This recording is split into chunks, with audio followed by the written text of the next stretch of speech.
శ్రీ సత్యసాయి దివ్య చరిత్ర నిత్యపారాయణ గ్రంథము 42వ అధ్యాయము 254వ పేజీ.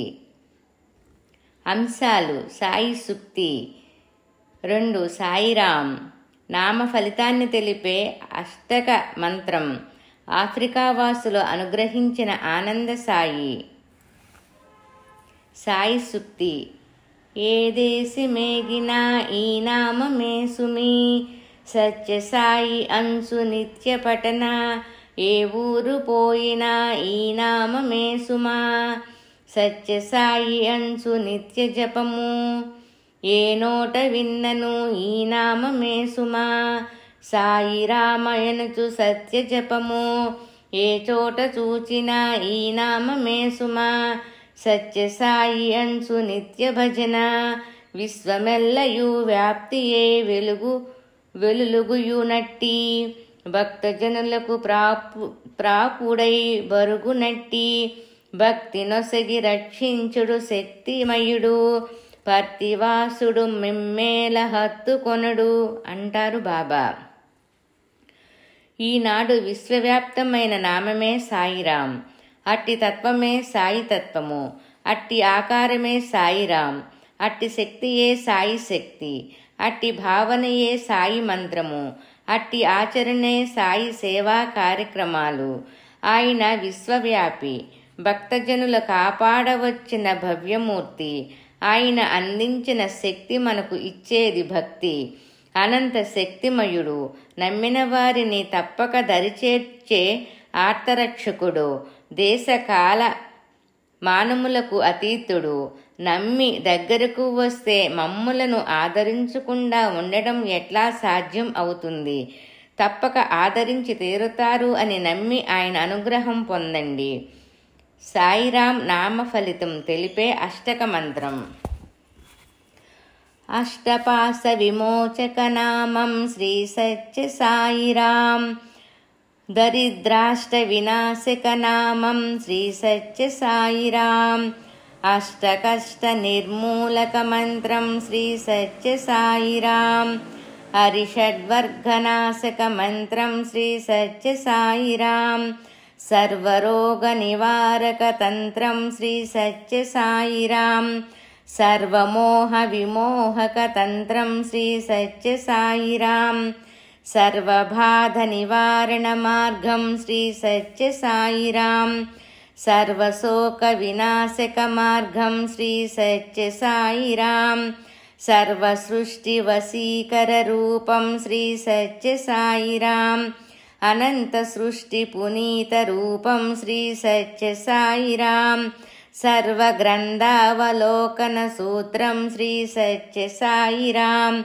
సర్వగ్రంథి విభేదక సూత్రం శ్రీ సత్య సాయిరాం, అనంత సృష్టికాధార యంత్రం శ్రీ సత్య సాయిరాం, సర్వదోష నివారక యంత్రం శ్రీ సత్య సాయిరాం, సర్వజీవ సమ్మోహక గానం శ్రీ సత్య సాయిరాం, సర్వరాగ సమ్మేళక గానం శ్రీ సత్య సాయిరాం, సర్వమంత్రసారం సర్వజీవద్వేయం శ్రీ సత్య సాయిరాం, సర్వతంత్ర రూపం సర్వదేవ రూపం శ్రీ సత్య సాయిరాం, సంసార సాగర సముద్ధరణకై మంత్రం శ్రీ సత్య సాయిరాం, బ్రహ్మాదిదేవ ముని పూజిత సిద్ధ మంత్రం శ్రీ సత్య సాయిరాం, దారిద్ర్య దుఃఖాది భవరోగ వినాశ మంత్రం శ్రీ సత్య సాయిరాం,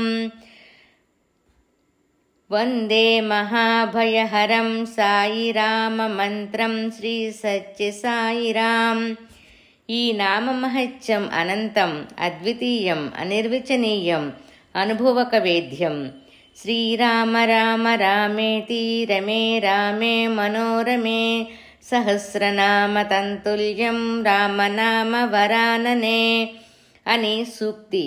అనగా మనస్ఫూర్తిగా శ్రీరామ రామ రామ అని ఒక్కసారి తలిస్తే అది 1000 సార్లు భగవన్నామం చేసిన ఫలితాన్ని అందిస్తుందని పెద్దలు ఉవాచ. అది త్రేతాయుగావతారి అయిన త్రిమూర్తులలో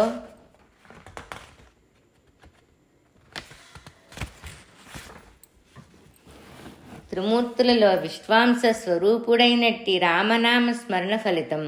అయితే నేటి సర్వదీత స్వరూప త్రిమూర్త్యవతార త్రిశక్త్యవతార సాయిరాముని నామమహిమ ఎంతని చెప్పాలి అని ఆలోచిస్తే సహస్రనామ తంతుల్యం. సాయిరాం రామ్ రామ్ అనగా ప్రేమతో నుండిన హృదయంతో మనస్ఫూర్తిగా ఆర్తితో సాయిరాం రామ్ రామ్ అని తలుచుకున్నంత మాత్రాననే 1000x1000 10 లక్షల నామపారాయణ ఫలితం లభ్యం. అది ఆ మహానామ ప్రభావం అనగా ఆ నామధారి ప్రభావం. ఆ దివ్యపురుషుని జననం సత్యలోకానికి శంఖారావం. ఆ పురుషసింహుని గర్జనం. అరిషడ్వర్గాల లోలైన అల్పజీవుల అల్పభావాలకు జీవన సంధ్యా సమయం. అల్పజీవులైన వానరుల సహాయంతో ధర్మ సంస్థాపన చేసిన రాముని వలె అల్పాది అల్పజీవులను కూడా తన బృహోత్తర ప్రణాళికలో భాగస్వాములుగా చేసి ఆనందాన్ని అందించవచ్చిన ఆనంద పురుషులే శ్రీ సాయిరాములు. ఆద్యాంతాలు తెలియని మనకు ఆనందించడమే న్యాయం. ఆద్యాంతాలు తెలియని మనకు ఆనందించడమే న్యాయం. ఆ పురుషసింహుని లీలా విశేషాలు ఆనందిద్దాం మనం. ఆఫ్రికా వాసులను అనుగ్రహించిన ఆనంద సాయి. ప్రపంచవ్యాప్తంగా భక్తులు స్వామిని ఆహ్వానిస్తుంటారు. కొందరు తమ ఇళ్లకు ఆహ్వానిస్తే, కొందరు తమ సమితులకు, కొందరు తమ రాష్ట్రాలకు ఆహ్వానిస్తే, కొందరు తమ దేశాలకు. ఇలా ఆ శేషభక్తులు స్వామి రాకకై ఒప్పుకోలుకై తప్పిస్తూ ఉంటారు. అంటే ఒప్పుకోవటానికి. స్వామి ఎప్పుడు ఏమి చేస్తారో ఎవరు ఊహించలేరు. 17/5/1968 స్వామి ప్రపంచ సభికులనుద్దేశించి చేసిన ప్రకటనలో సందేశములో విశ్వమెల్లను ఆ చిరుకాలంలోనే శ్రీ సత్యసాయి దివ్యావతారం దర్శించి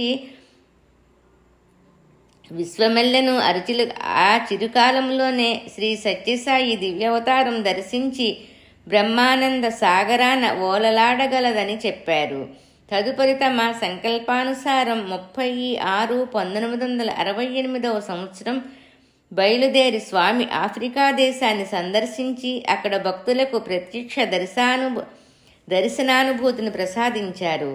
ఎన్నో దేశాల వారు స్వామి రాకకై ఎదురు చూస్తుంటే స్వామి ఎందువల్ల ఆఫ్రికా సందర్శనాన్ని మొదట ఎన్నుకున్నారో వారికే ఎరుక. విదేహయానాలు స్వామికి సర్వసామాన్యమే. అయినా విదేశయానం ఇదే మొదటిసారి కావటం విశేషం. ఆఫ్రికా దేశంలోని కంపాలా నగరవాసులను తమ రాకతో వారు అనుగ్రహించారు. ఆ సమయంలో జనరల్ ఈదీ అమీన్ సర్వ సైన్యాధ్యక్షుడుగా పాలన సాగిస్తున్నాడు. ఏ మత అవలంబకులను ఆయా విధానాలుగా స్వామి అనుగ్రహించిన తీరు వర్ణనాతీతం. భక్తునికి సత్యమే తండ్రి అని, ప్రేమయే తల్లి అని, అనాసక్తియే పతి అని, జ్ఞానమే పుత్రుడు అని, అభయమే పుత్రిక అని, సత్పురుషులే బంధువులని, మహర్షులే మిత్రులని, సాయి కుటుంబం అంటే ఏమిటో సెలవిచ్చారు. ఇది సరియైన భక్తుని విధానం.